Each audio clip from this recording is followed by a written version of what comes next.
Hello everyone, আসসালামু আলাইকুম।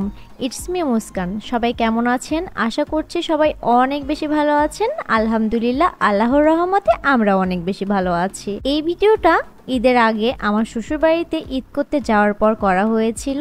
তারপর অনেক ব্যস্ততার কারণে কিছুদিন যাবৎ আমরা ভিডিওই আপলোড করতে পারি নাই, তো ভাবলাম ভিডিওটি আপনাদের সঙ্গে শেয়ার করাই যায়। আশা করছি আমাদের ভিডিওটি ভালো লাগবে আপনাদের। আজ আমি আর আপনাদের ভাইয়া গ্রামে আমার শ্বশুরবাড়িতে শ্বশুরের গাছের আম পারবো। এইবার এই আম গাছে আম খুবই কম ধরেছিল। এই গাছের আমগুলো সবার আগেই পেকে যায়, আর এই গাছের আম তো অনেক টেস্টি আর আপনাদের ভাইয়ার খুবই পছন্দের। তো আমরা গ্রামের বাসায় আসার আগেই এই গাছের সব আমগুলোই আমার শ্বশুর পেরে ফেলেছিল। তো আপনাদের ভাইয়া আজকে আম পাড়তে গাছে উঠে পড়েছে।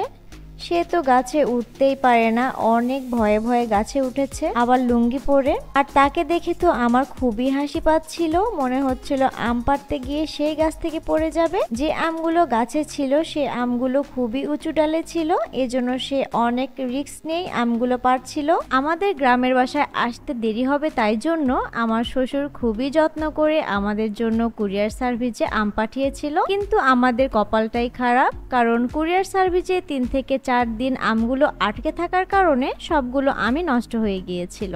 যখন বাসায় আমগুলো আনা হলো তখন আমগুলো দেখে তো আমরা পুরাই হতাশ। আমগুলো আমরা একটাও খেতে পারি নাই, এই জন্য কিছু আম আমাদের জন্য গাছে রেখে দিয়েছিল। যখন আমরা ঈদে বাসায় আসব তখন যেন আমরা গাছ পাকা আম খেতে পারি। আম যা আমাদের জন্য গাছে রেখেছিল আমাদের কপালে হয়তোবা ছিল না, কারণ প্রতিদিন ঠুসঠাস করে অনেক আমই গাছ থেকে পড়ে গিয়েছে।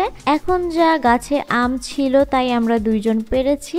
খুব বেশিও গাছে আম ছিল না, এই যে এই কয়েকটাই আম ছিল গাছে।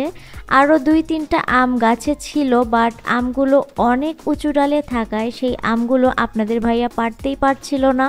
আজ যে আমগুলো আমরা পেরেছি সবগুলোই গাছ পাকা আম ছিল। আল্লাহ যা রিজিকে রেখেছিল আমাদের জন্য এটাতেই আমরা অনেক সন্তুষ্টি, আলহামদুলিল্লাহ। প্রতি বছর এই গাছে প্রচুর আম ধরে, কিন্তু অন্যবারের তুলনায় এইবার খুবই আম কম আসছিল গাছে। এটা কি আমের গাছ এটাই তো আপনাদের এতক্ষণ বলা হয় নাই।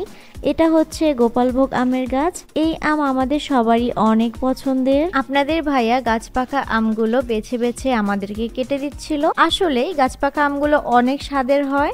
এত কিছুর পরও আলহামদুলিল্লাহ বাসায় এসে গাছ পাকা আম খেতেই পারলাম। তো আজকের ভিডিওটা এই পর্যন্তই, দেখা হচ্ছে আবার নতুন কোনো ভিডিওতে।